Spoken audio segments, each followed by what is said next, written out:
disposition des enfants et des élèves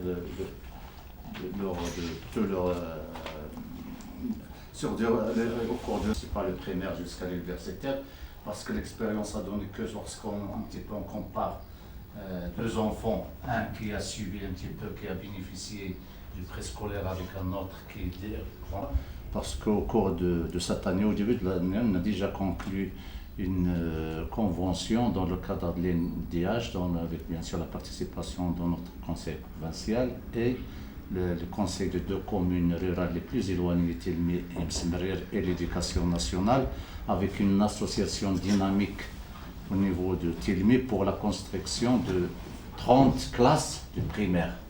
Donc déjà, il est en cours. Également, hier, j'ai reçu un petit peu un responsable de ménager, étant donné que cette province abrite la plus grande mine d'argent. Ils ont évoqué également leur disposition pour conclure une convention également qu'ils interviennent dans ce cadre. Tout le monde est conscient, comme j'ai dit tout à l'heure, de l'importance de l'étude des élèves. Donc, je remercie également le président de l'association SAA pour notre fédération et les institutions ici présentes, soit M. le gouverneur, soit les présidents des conseils provinciaux et de la commune, aussi notre délégué de l'éducation nationale. On va accompagner les deux associations pour la concrétisation, d'abord la réalisation de projets, mais ce qui est important, c'est l'après-réalisation, c'est-à-dire après l'édification, c'est assurer la pérennité du projet, c'est-à-dire il faut assurer les moyens financiers pour le bon fonctionnement et surtout les moyens humains qu'il faut les former pour qu'on soit au rendez-vous. Donc, une autre fois, je vous remercie, les deux associations. Et à vous la parole, c'est Farid, je crois. À remercier infiniment Monsieur le gouverneur de nous avoir reçus et aussi pour tous les efforts qu'il déploie pour le bien-être de cette région depuis son arrivée. Je remercie également Monsieur Jean-Paul Lamontre qui est venu de Aix-en-Provence, qui est président d'une grande association qui a piloté énormément de projets dans plusieurs pays africains. Je remercie Monsieur Jafar qui est président de la commune de Khamis aussi, qui n'a pas hésité une seconde à accepter, à donner son accord, aussi les membres du bureau et toutes les personnes ici présentes. En fait, je vais donner juste un petit résumé de l'objectif et de la particularité de ce projet. En plus de ce que Monsieur le gouverneur a dit par rapport à l'importance de préscolaire dans le cursus de formation d'une personne, et c'est vrai que le préscolaire n'existe pas sur le plan public, c'est-à-dire l'État ne met pas en place des établissements pour le préscolaire. Le projet que nous sommes en train de réaliser, il a, si vous voulez, 4 particularités. D'abord, c'est un projet innovant. Innovant de le sens, aussi la première fois que nous allons mettre en place un établissement dédié à la petite enfance dans la scolarité, avec des standards très élevés, académiques et pédagogiques. Nous allons former une équipe qui va accompagner le suivi de ce projet, c'est-à-dire les instituteurs et les institutrices et le staff administratif va être formé. Donc nous sommes en train aujourd'hui de voir les collaboration possible avec l'Institut français de Marrakech, par exemple, par rapport à tout ce qui est technique pédagogique, parce que la petite enfance est particulière en termes de pédagogie et de moyens didactiques qu'il faut mettre en place. Ça, c'est la deuxième particularité. La troisième particularité, c'est que nous allons donner une dimension aussi sociale, socio-économique au projet. Comment ? Une fois qu'on a construit le projet, avec tous les moyens qu'il faut, nous allons faire appel à toutes les associations qui existent dans la région. Si demain quelqu'un veut ouvrir le même centre à Tenrir ou à Tilmi ou n'importe où dans la province, l'association va le prendre en charge en termes de formation, bien pédagogique, toutes les techniques, et nous allons l'assister pour qu'il ouvre son centre. Notre objectif, c'est, je ne sais pas, quelques années, nous allons voir toutes les crèches de même niveau élevé de scolarité, un peu éparpillées sur toute la province de Tenerife. Ça, c'est la troisième partie des formations gratuites et des formations d'accompagnement et d'assistance. Quatrième particularité et quatrième, je dirais, spécificité de ce projet, ce qui va être construit avec, comme disait Jean-Paul, avec une méthode nouvelle, un mot, et on va le construire avec une méthode qui s'appelle la construction sans bois. Donc ça va être construit avec de la terre, peut-être il y aura des pisés, il y aura des adobes, et après il y aura des copoles et des voluttes par la suite. Donc c'est un nouveau mode de construction, enfin un nouveau ancien mode, et je pense que c'est le premier projet au Maroc. D'autant plus que le Maroc, la dernière visite du monsieur le ministre de l'Habitat nous insistait également, inciter les présidents de communes qu'on encourage ce type de. Nous sommes sur la voie de. Donc ça s'inscrit vraiment dans la continuité. Exactement. On souhaite, Inch'Allah, si on arrivera à le faire, c'est que au Maroc, nous allons former les ma'allim, les locaux, pour qu'ils apprennent comment construire avec cette nouvelle technique. Nous allons former une équipe. Cette équipe va être formée bien sûr par des architectes, par des spécialistes. Et l'équipe qui sera formée, il va faire l'application dans la construction de projet. C'est comme leur stage, c'est la construction de ce projet. Après, ils vont essayer un peu de développer. Et je pense que ça, c'est une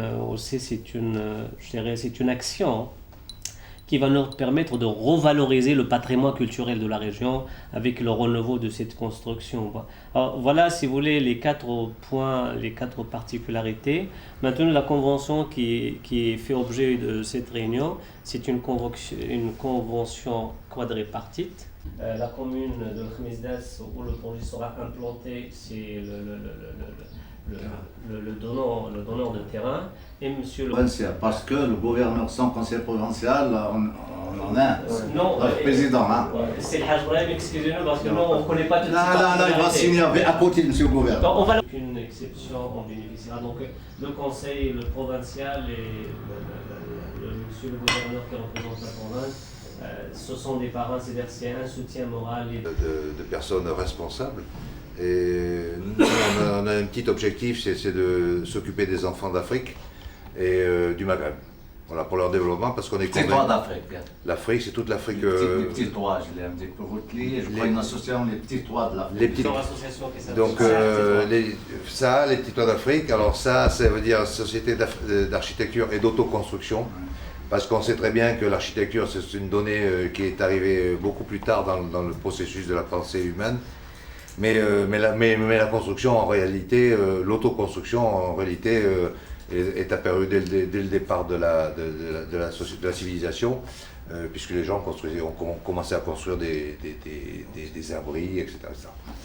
Alors donc, service d'architecture et d'autoconstruction. Et puis ça a également l'avantage d'avoir une consonance qui est liée à mon nom, puisque ça veut dire l'heure, si je comprends bien, en arabe. Et donc, moi, mon nom, c'est la montre. Ah bon. Voilà. Donc là, vous avez tout compris. Là, il y a un petit clin d'œil, si vous voulez, à mon identité.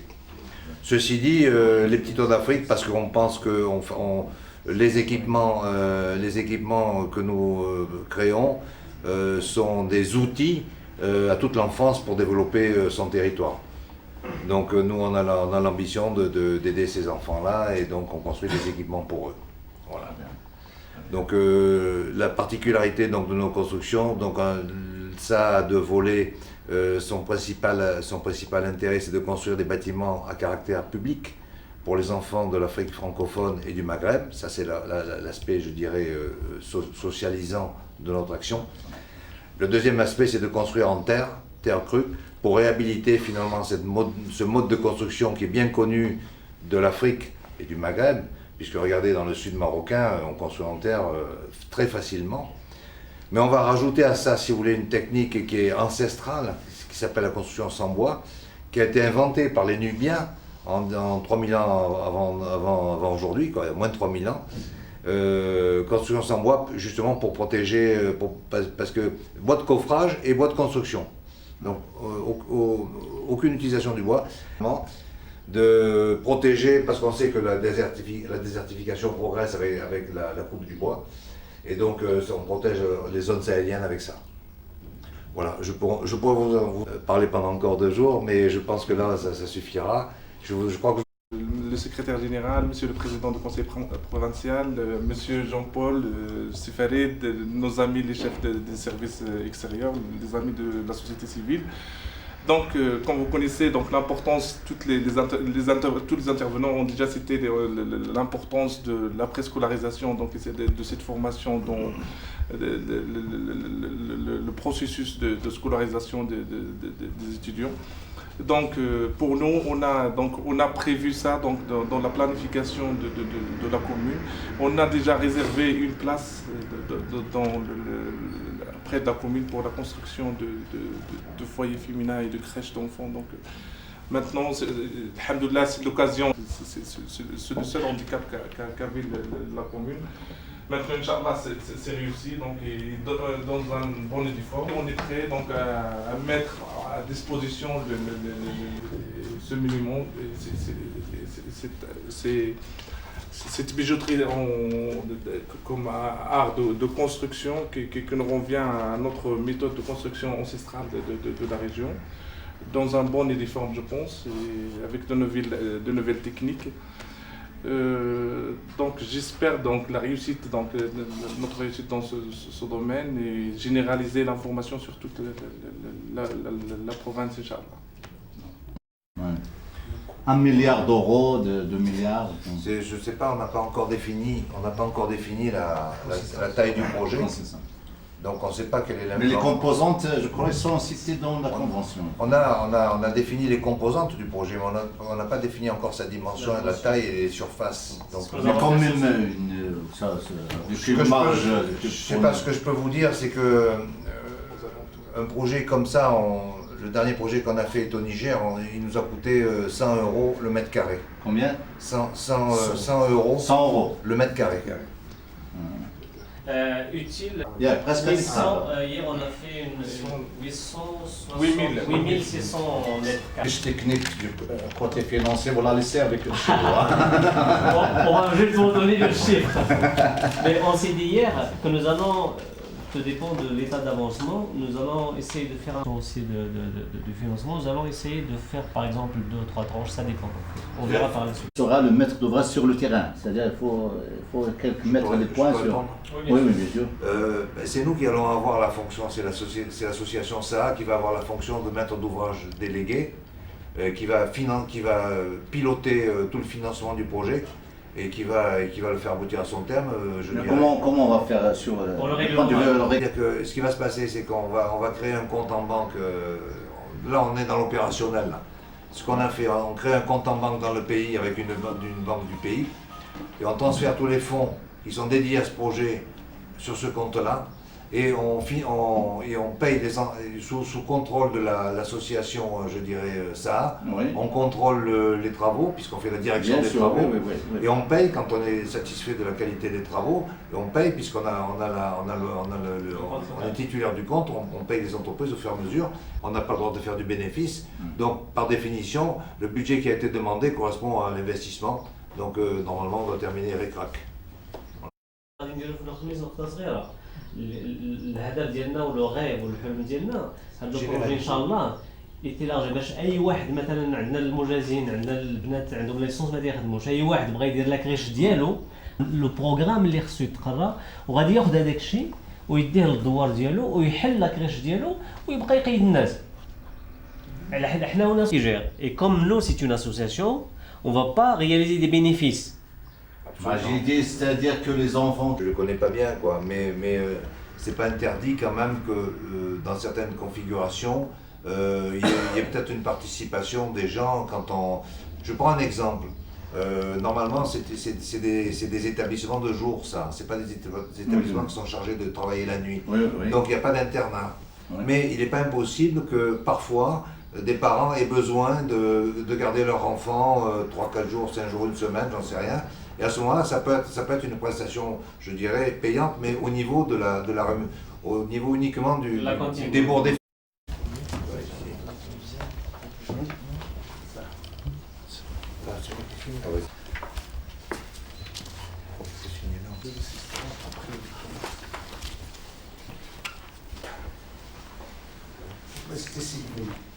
ها؟ سي بلاي تاعي لك مسك.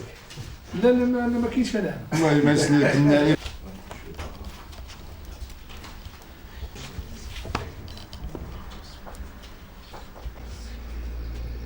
Faut pas faire le...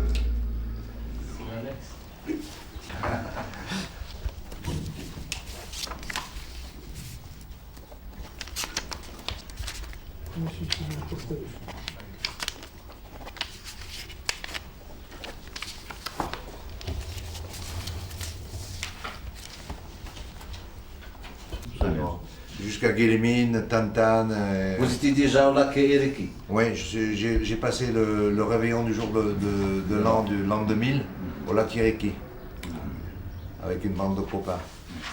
بسم الله الرحمن الرحيم. في البداية كنشكر دار سانفو على هذا الاستجواب وعلى هذا اللقاء. المشروع اللي الآن حنا بصدد التحقيق ديالو في الجامعة ديال الخميس هو مشروع أول من نوعه وعنده 4 ديال الخصوصيات.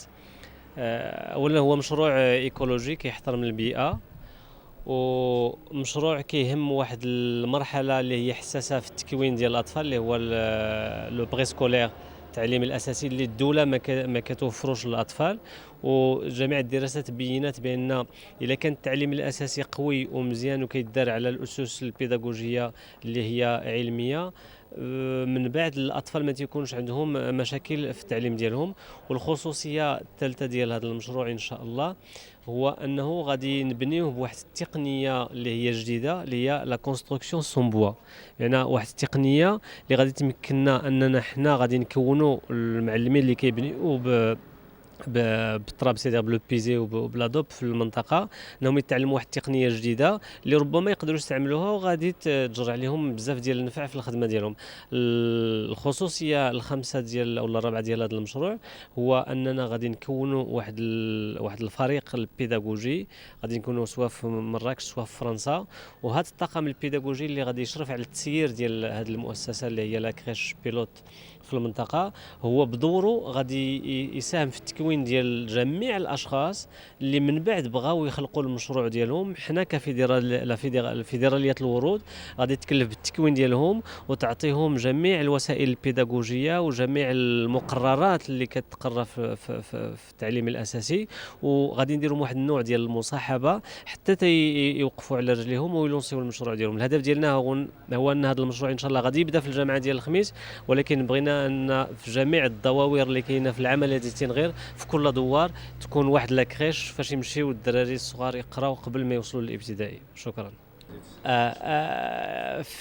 وغادي ناكد على واحد النقطه، بان هذا المشروع اللي غادي نبنيوه ان شاء الله مع هاد لاسوسياسيون اللي فرنسا ومع جميع الشركاء اللي فيهم الجامعه ديال الخميس اللي كنشكروا فيهم العماله ديال تنغير، وكنشكروا بهذه المناسبه السيد العامل على المساهمه ديالو وعلى الحضور ديالو، والسيد رئيس المجلس الاقليمي السي ابراهيم تا هو الحضور ديالو والدعم ديالو المعنوي، والسيد المندوب ديال التعليم اللي كان حاضر معنا واللي عطانا تا هو الموافقه المبدئيه باش يوقف معنا في هذا المشروع لانه كيخص التعليم. وكنأكد على واحد النقطه، بان هذا المشروع اللي غادي نحققوه ان شاء الله في الجامعه ديال الخميس غادي يكون كيستقبل الاطفال اللي ما عندهمش الوسائل، وغادي يكون تعليم مجاني، يعني ما غاديش يكونوا رسوم ديال التسجيل اللي بغى يدخل لهاد لاكريش. وكنأكد مره اخرى بان هاد لاكريش ان شاء الله غادي تكون في المستوى العالي من الناحيه البيداغوجيه، من الناحيه ديال الانشطه البيداغوجيه اللي غادي تكون الداخل ديالها، وحتى من الناحيه ديال الطاقم البيداغوجي اللي حنا غادي نشرفوا على التكوين ديالو بطبيعه الحال بالمساهمه ديال المؤسسات المختصه في التكوين البيداغوجي الاطفال، لان البسيكولوجيا ديال الطفل الصغير كتطلب واحد المجموعه من المؤهلات ومجموعه من الكفاءات باش يكون التعليم ان شاء الله في المستوى. وشكرا. المشروع مهم يتفكروا الجامعه شحال طبلانيات نصرت يجزئه جامعه كاسين ادغاري حلان عن تدوسان تحفظني قلنا، لان يمكن تختص التعليم الاولي ما زلت اريد لي وديت المؤسسه الا المعايير نيك التعليم الاساسي الاهميه تاع خصها هذا الطفل. اذا درك الحمد لله هات نصرسيت غير بلان صرفنا تدد الوقت المناسب ان شاء الله نفعل الدعم الجمعيه تنساعد لا فيدراسيون الورود باش ان شاء الله تفغ المشروع تخص حيز الوجود يقنا نموذج الناس قادر السدن المشاريع يعطين العمل كله الجامعات المجاوره ان شاء الله. ان شاء الله هي استجابه للرفع من مستوى التعليم الشباب المنطقه كله العمل كله تنغير. Ça, c'est une association humanitaire qui a pour but de construire des bâtiments, je dirais, à caractère public pour les enfants de toute l'Afrique, je dirais, francophone et le Maghreb. Ça fait en tout, j'ai compté 18 pays. Donc le but, c'est de construire donc, pour les enfants dans tous les domaines dont l'enfant a besoin. C'est-à-dire l'habitat non domestique, comme par exemple les logements de fonction, les dortoirs, tout ce type d'habitat, en dehors de ce qu'on appelle le logement très facilement. Ensuite, tout ce qui concerne l'hygiène et la santé. Ensuite, tout ce qui concerne l'éducation, la formation, l'éducation et l'enseignement. Et ensuite, tout ce qui concerne les bâtiments, les équipements de proximité, comme les dortoirs, les réfectoires, les choses comme ça. Enfin, pas les dortoirs, les réfectoires, etc. Donc ça fait quand même beaucoup de bâtiments ça, dont peuvent avoir besoin les enfants et qu'on est capable de faire dans le cadre de notre objet social, quoi. Ça, c'est l'aspect, je dirais, social de notre action.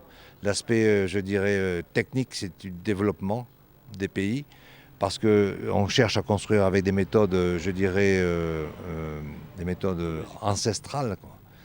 Ancestrales, qui sont des méthodes, je dirais, oui, aujourd'hui on dira de l'écologie et du durable, c'est de construire en terre. Parce que quand vous construisez une brique en terre, que vous la faites participer à une construction et que vous démolissez cette brique, vous pouvez la réduire en poussière et refaire une autre brique derrière. Donc c'est du développement durable. Donc on essaye de faire ça, on essaye de faire ces constructions-là en terre crue. Et quand les pays ne savent pas construire en terre crue, et tout particulièrement construire sans bois, je vais vous expliquer ce que c'est, on essaye de les former.